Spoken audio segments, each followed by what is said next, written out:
Reels वाली बहू। प्रज्ञा को रील्स बनाने का बड़ा ही क्रेज है और वो दिन भर रील्स बनाती रहती है। खाते पीते घूमते फिरते घर में कॉलेज में रील्स बनाने के कारण प्रज्ञा पूरे कॉलेज में हाईलाइटेड है। जहाँ उसकी रील्स सभी को पसंद आते हैं, वहीं मनीषा चिंता में डूबी रहती है। एक रोज जब खाते हुए प्रज्ञा रील्स बना रही होती है, तब मनीषा कहती है, एक मिनट भी चैन नहीं है इस लड़की को।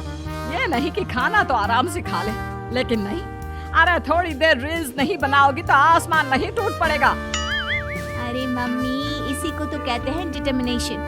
तुम नहीं समझोगी ये सब। भगवान, इस लड़की को सद्बुद्धि दे।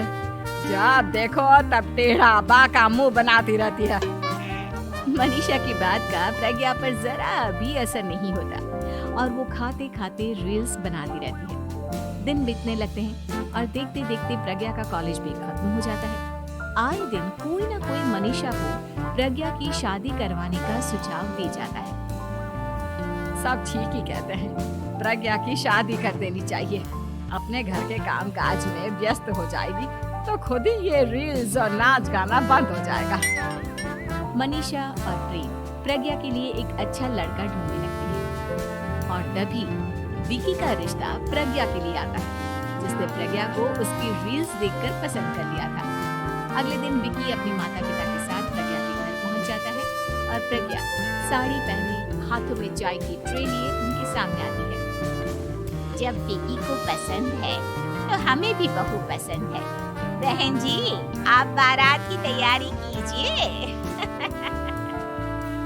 एक बार लड़का लड़की अकेले में बात कर ले तो अच्छा रहेगा। हाँ हाँ, क्यों नहीं।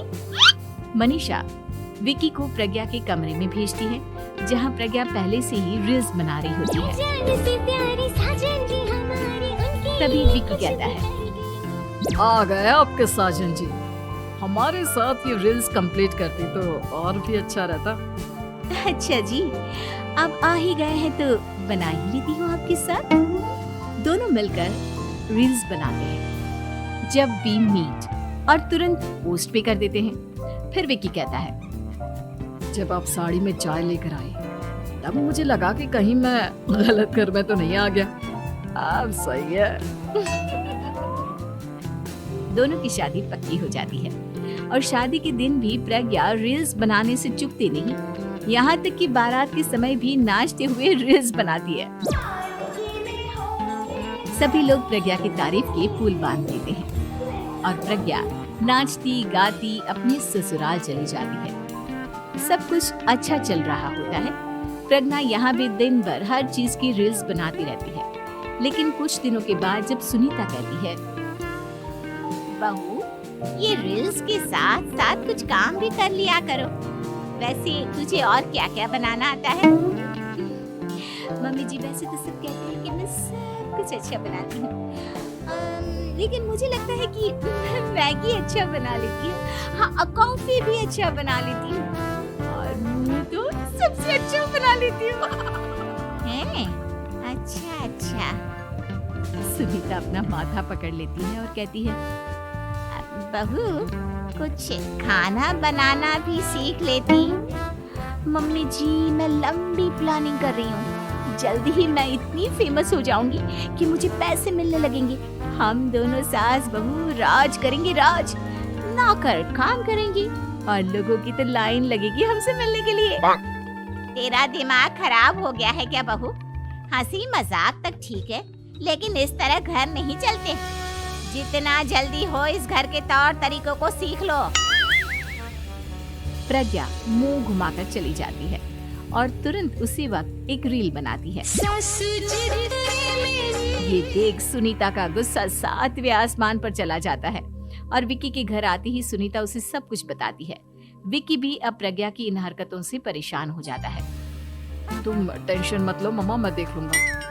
विकी कमरे में जाता है तो देखता है कि प्रज्ञा रील्स बना रही है। विकी बड़े ही प्यार से प्रज्ञा से कहता है, प्रज्ञा, इन सब के लिए मैं तुम्हें मना नहीं कर रहा हूँ, लेकिन फिर भी हर वक्त तो ये अच्छा नहीं लगता ना। समझने की कोशिश करो, मुझे भी तुम्हारा थोड़ा वक्त चाहिए। मैं जब ऑफिस से आता हूँ तो मुझे समय देने की जगह इसी में लगी रहती। तुम ज्यादा ही सोच रहे हो। तुम भी मेरे साथ रील्स बनाओ ना, तुम्हें भी बहुत अच्छा लगेगा। तुम्हें इज्जत से कोई बात समझ में नहीं आती क्या? दिमाग खराब हो गया है तुम्हारा इस चकाचौंध से। अगर तुमने अपना रवैया नहीं बदला तो मैं तुमसे दूर चला जाऊंगा। तुम ही रिश्ता लेकर आए थे, मुझे लड़कों की कमी नहीं थी और ना आज है। विकी दरवाजा पटककर चला जाता है। धीरे धीरे विकी प्रज्ञा से दूर होता जाता है। एक रोज मनीषा प्रज्ञा के ससुराल उससे मिलने जाती है। तब सुनीता उससे कहती है, बहन जी, अब आई हैं तो कुछ दिन यहाँ रहकर जाइएगा, आप ही का घर है। हाँ मम्मी, बहुत दिन हो गए तुम्हारे साथ एक भी रील नहीं बनाई मैंने। प्रज्ञा तुरंत अपने फोन में रील्स ऑन कर लेती है। ये सब मुझसे नहीं हुआ। मेरा ये भूत अभी तक नहीं उतरा क्या? बहन जी, आप कुछ कहती नहीं क्या इसे? जब आप ही कुछ नहीं कर पाई तो मैं कर ही क्या सकती हूँ? सास तो वैसी ही बदनाम है। शाम को घर की लाइट चली जाती है और मनीषा प्रज्ञा से कहती है, मेरे घुटनों में बहुत दर्द हो रहा है, तू लाइट का कुछ इंतजाम करना बेटा। अच्छा कैंडल जला देती हूँ मम्मा। प्रज्ञा गाते हुए कैंडल जलाती है और खिड़की के पर्दे के पास रख देती है। मनीषा, जिसे बहुत दर्द हो रहा है, वो सो जाती है और प्रज्ञा हमेशा की तरह अपने रील्स में लग जाती है। उधर कैंडल की वजह से पर्दा आग पकड़ लेता है और मनीषा के कमरे में आग लग जाती है। बचाओ, कोई है, बचाओ। सभी भागते हैं और विकी कमरे की आग बुझाने में लग जाता है, लेकिन तब तक मनीषा आधी जल चुकी थी। मनीषा की हालत देख प्रज्ञा रोने लगती है। विकी मनीषा को तुरंत हॉस्पिटल ले जाता है और उसे एडमिट कराता है। विकी प्रज्ञा से कहता है, देख लिया ना, तुम्हारे इस नाच गाने की वजह से आज तुम्हारी माँ की जान जाते जाते रह गई। अब पता नहीं तुम और क्या चाहती हो। उधर डॉक्टर कहते हैं, इनकी हालत बहुत नाजुक है, आधे से ज्यादा जल चुकी है।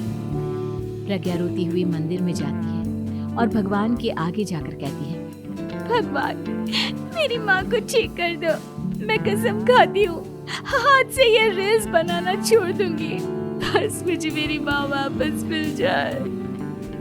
2 दिन बीत जाते हैं और मनीषा खतरे से बाहर आ जाती है। पेशेंट अब ठीक है, आप लोग उनसे मिल सकते हो। सब कोई मनीषा से मिलता है और प्रज्ञा सबके सामने अपना फोन तोड़ देती है। मुझे माफ कर दो मम्मा, मैंने तुम लोगों की बातों को नजरअंदाज किया। बेटा, कोई भी चीज जरूरत से ज्यादा खराब है। मैंने तुम्हें रील्स बनाने से कभी मना नहीं किया, लेकिन हर वक्त एक ही चीज तो सही नहीं है। मैं समझ गई हूँ मम्मा, आई एम सॉरी। प्रज्ञा उस दिन से रील्स बनाना छोड़ देती है और पूरी तरह से अपने घर में लग जाती है।